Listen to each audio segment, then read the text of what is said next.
Hello, world. It's me, Dennis Tardon. And I'm John Wright.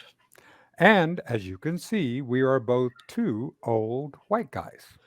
Dennis and I grew up in the same rural ranching community in South Texas. But over the last 50 years, our paths and our worldviews have diverged. I adopted and have followed a liberal and progressive ideology.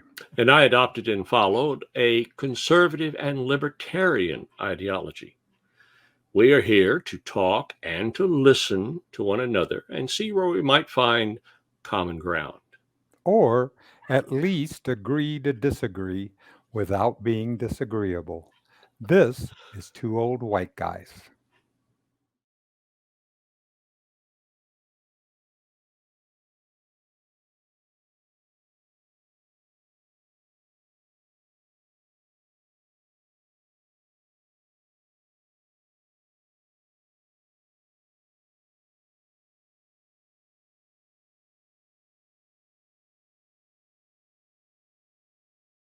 Welcome to episode 3, John, on April the 25th, 2022. How are you? I'm passively mediocre. Thanks for asking.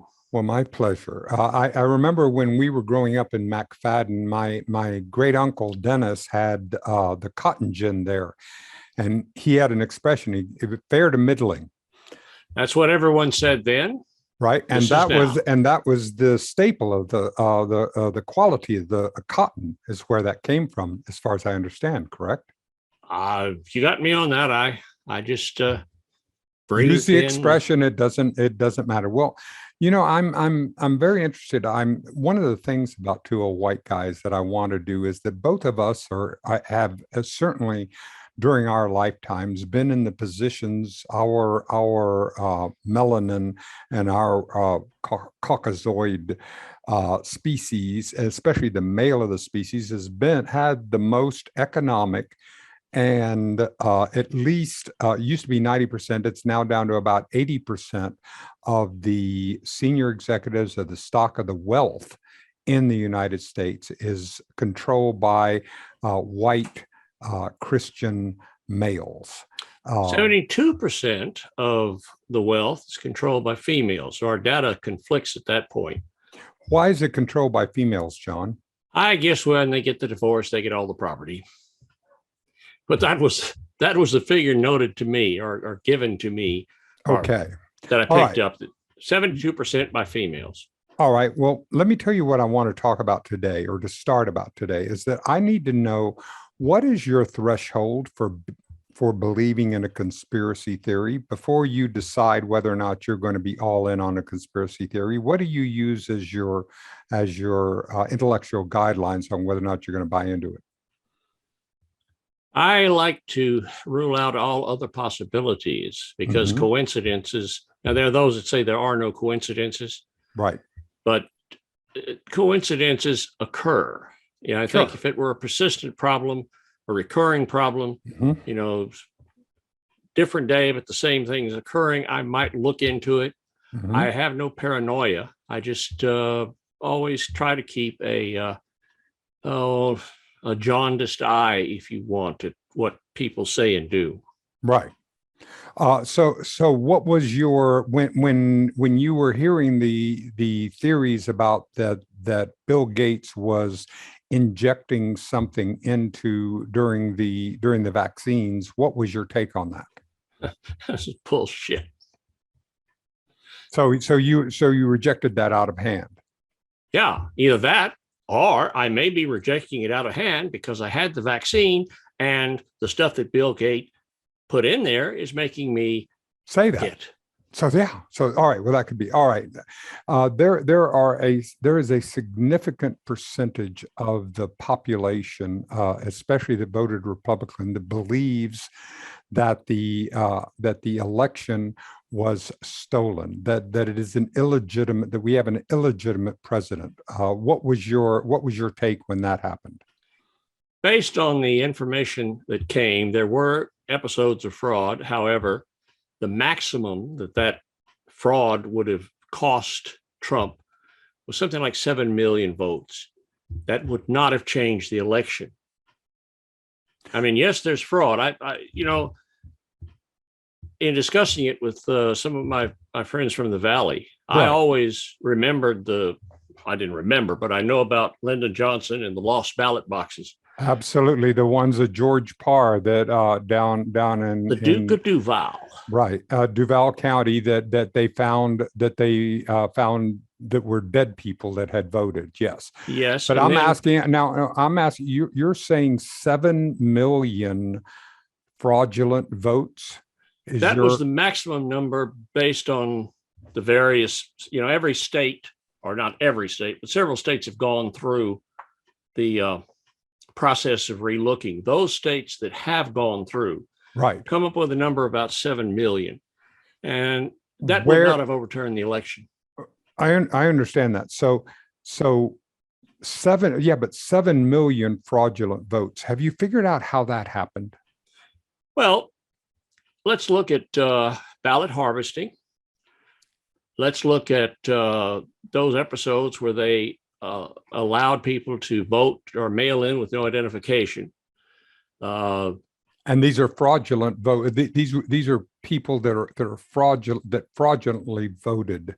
People that you do not know if they are fraudulent or not. They voted by failing to fulfill the regulations or the rules for voting. Right. And the extreme or the slacking off of the extreme rules, identification, etc., was because of the pandemic. Vote harvesting is outrageous. Tell me what is vote harvesting? Where somebody goes out and picks up a bunch of ballots from people and brings them in and puts them in to be counted. There's no control. You don't know who the hell they are. Maybe they just went to the cemetery, recorded names. So, I mean, that's a problem. But that vote has to, that voter has to correspond to somebody who has registered to vote. No, they weren't doing that in several of those states. John, I do not believe that to be the case. I have not found that you're saying that someone who's not even registered to vote can go out and take a ballot and put it in without even there being any registration whatsoever. On the ballot harvesting, that where it was allowed, yes, there was no control. The voter did not have to identify themselves. There was no way to verify whether this person fulfilled or had the privilege of voting in our elections. Which state was that that was allowed? For example, Pennsylvania. There was a lot of talk about Georgia, and I'm not sure of. Okay. Although, all right. Now, so let me just understand this. So what you're saying is that in Pennsylvania or in Georgia, but let's just say Pennsylvania, that you could just have huge amounts of ballots with no identification on it all, and it just be dumped into the system. That is correct. That's the ballot harvesting. John, I would be absolutely gobsmacked if that were the truth. And tell me something, if that were the truth, let's just assume that were the truth, how was that not caught? Democrats ruling the roost, because the vote fraud, although Georgia, those, New Jersey, those places that were run by the Democrats. There was even one episode, and I'm digressing. There was one episode where the poll observers who are supposed to be there while they're counting, after a certain period of time, they were shut out. They were told to leave, which is a violation of law. But like many things, when,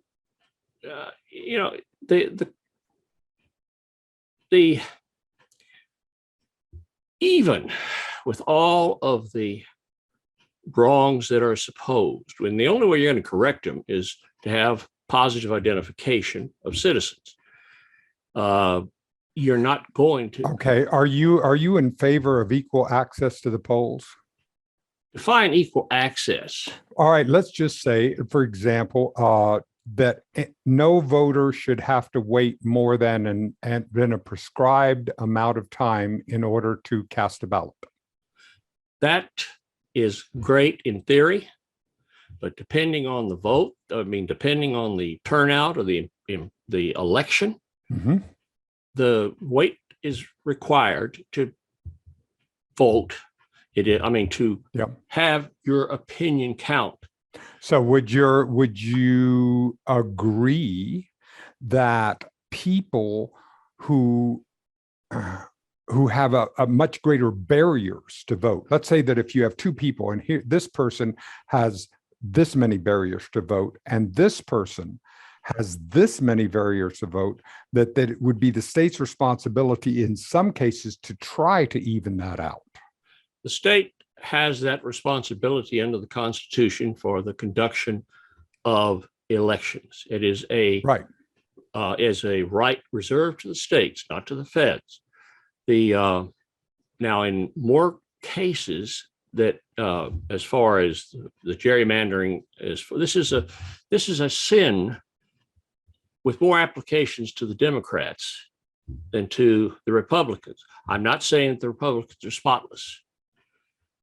Both sides have demonstrated a lack of respect for the electoral process. Well, we're trying to change that, John. We're trying to say that, for example, so when you talk with your Republican friends and they say that that the election was stolen and that we have an illegitimate president, what do you say to them?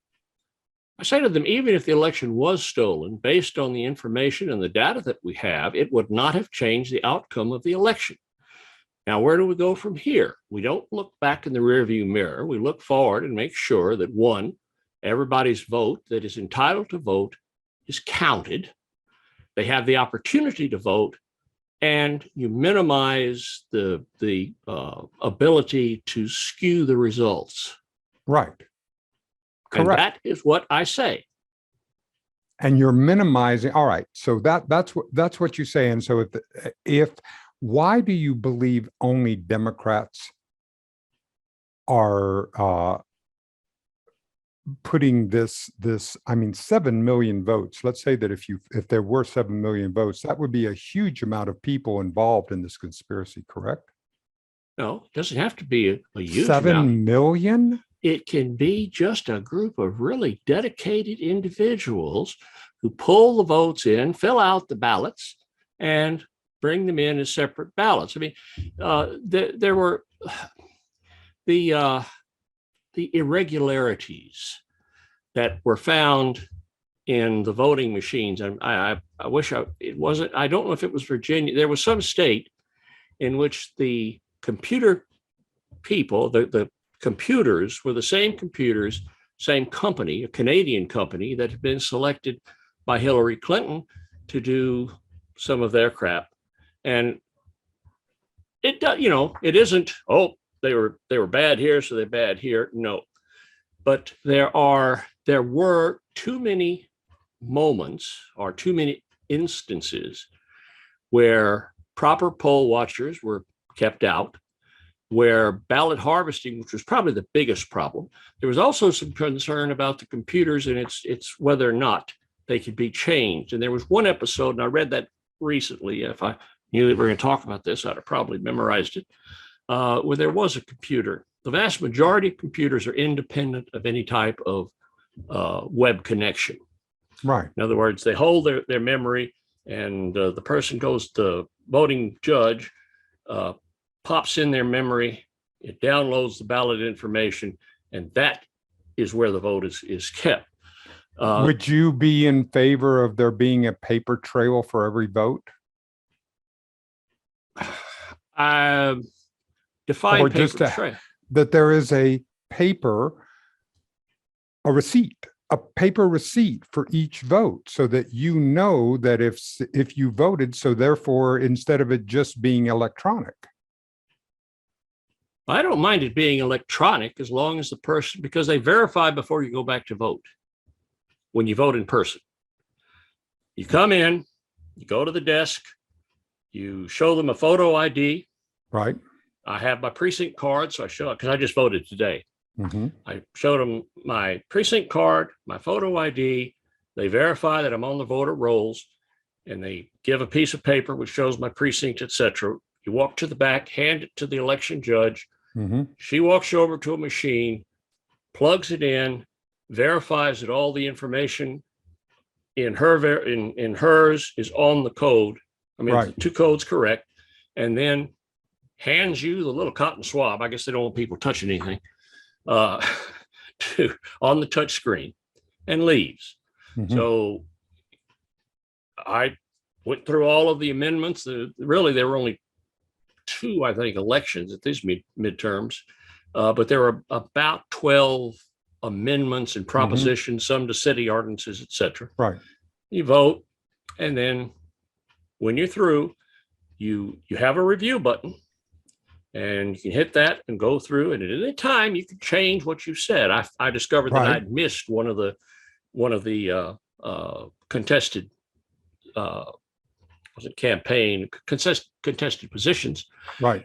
So I was able to go, and you click on that, and it gave you the 2 people that were involved in that race. And so you hit the button, and that's done. Then you submit your vote, and it warns you that once you submit this vote, you can't change anything. Right. So it goes to another screen so that you have 2 times or 2 episodes of saying, this is my vote, and I want it to be submitted. Right. Push the button to submit. That's it. Okay, let me ask you.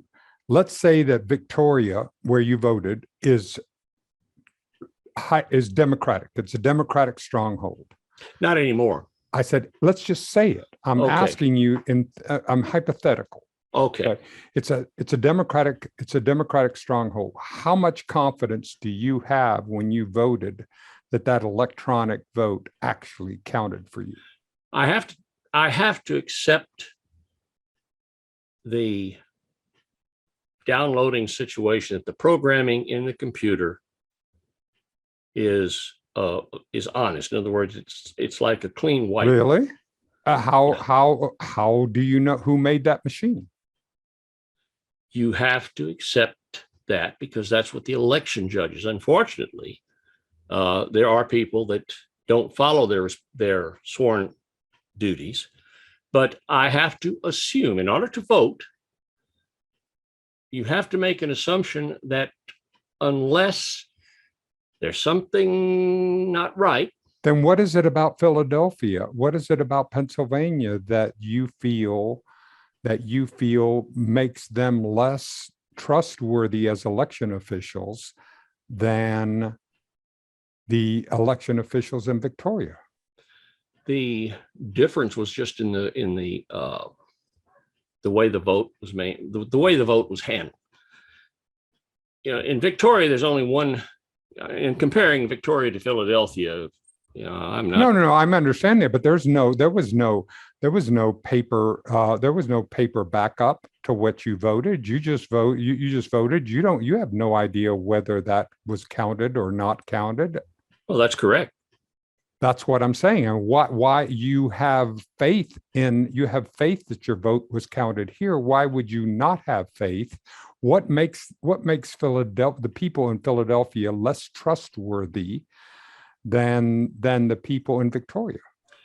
The election officials. I'm talking about the election officials, the people that are there. Why are they more corrupt than the people in Victoria? Well, why was the Duke of Duval more corrupt than the people in Victoria? It's about power. It's about position. It's about power and position. Do you feel that when January 6th happened, do you feel that the current president on January 6th was attempting to retain power unlawfully? No, not at all. I think it's much ado about nothing. It was a bunch, if this were an effort to overthrow the country, to overthrow the government, these people were total idiots. Oh, now, John, he had asked the Justice Department to put out that there were enough irregularities that they were going to suspend the electoral, that they wanted to get that out there so that they could put enough doubt in the country, and William Barr refused. He refused to And do that. that was what William Barr had the right to. Opinions are opinions. You follow the law. And Well, that's what I mean. And do you feel that Vice President Pence followed the law when he said that he would not overturn, that he would not refuse to accept the electors as? yes, I do. It is the Constitution, and we are a nation of laws. Right. I think it's equally interesting. And now that we're going on to the peculiarities, the then President Trump had asked for National Guard to be brought in to position. That was refused by the Capitol Police, and the request was also refused by Pelosi. The people in the group, and again, they're signaling out, that were carrying visible weapons vanished vanished really before everything started. And they were the ones that were on radio control. I've just finished reading another, and again, they're still talking about the Kennedy assassination. Right. And trying to say, well, you're always suspicious, but I know what a well-trained sniper or a well-trained Marine can do with a bolt-action rifle. And the Carcano is not a piece of crap. It's a reasonable rifle. Mm-hmm. So all this talk about this is the grassy knoll, the men with the guns and the things. I think it's interesting. The only person that died, well, one of the Capitol policemen died of a heart attack, but the only other person that died was one of the women protesters, and she was shot by the Capitol Police. Right. That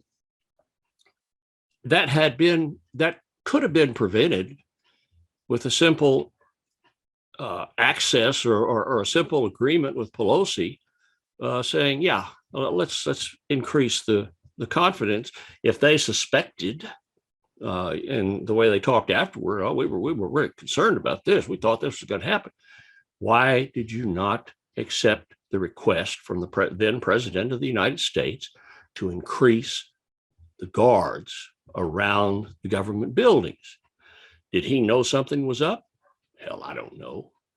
But the point is. Well, you mean all right. So, all right. Well, anyway, but this is what I'm asking is that I agree that we're that we're a country of laws. And if he tried to,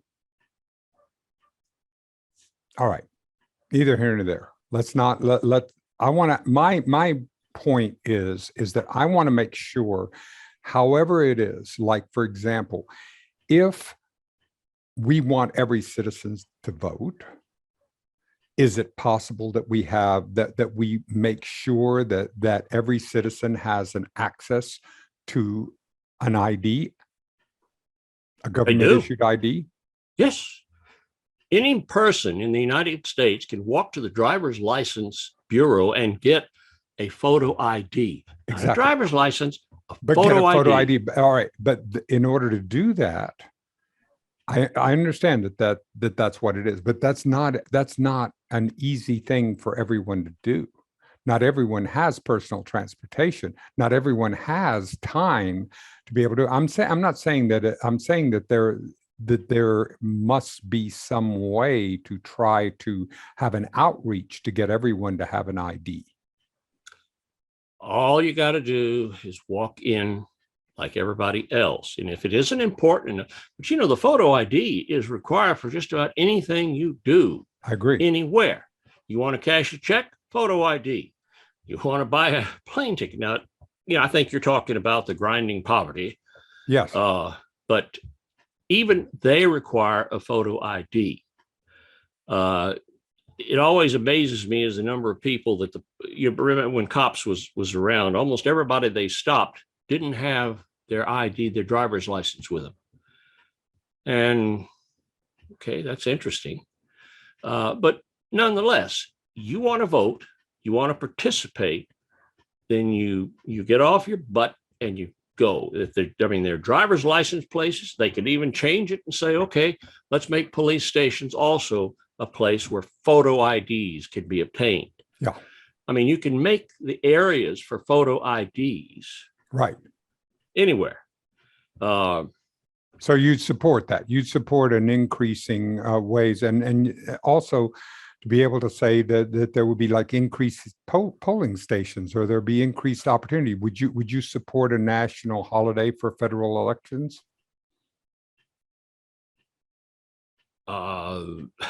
If that's what the feds want to do, that's what the feds can do. However, the Constitution states that the states choose the election process. So the feds have absolutely they could probably say, well, in a federal election, it's going to be this way. It probably would be challenged in the Supreme Court, because that is adding a power to the federal government that is not in the Constitution. And to regulate federal elections, to do federal elections, is not in the Constitution. The right of the government, the federal government, to control the means of election is not there. The Constitution says, and just a second, I got a copy. I always keep my constitutional copy right there. There it is. It gives the states the express right for the manner and timing of the elections. I mean, they may have some input, obviously. This is why election day, this is why primary day comes up. But the federal government does not. So they cannot. So how does the federal government run the presidential election on the same day? They are not running it. The states are running it. Right, but how'd they even declare? It's just the states just agree. If somebody else agrees, the states agreed, we're going to vote. And I need to go in here. Maybe for the election of president, it doesn't say any time when you look in the Constitution, but I think this is an agreement. Presidential election, whatever it is, second Tuesday of November, or whenever the election is held, that is when it is to be held. I mean, that is a general acceptance agreement by all the states. And it makes it very simple, very easy. And I think that I think it is an agreement with the states. The federal government can't set that.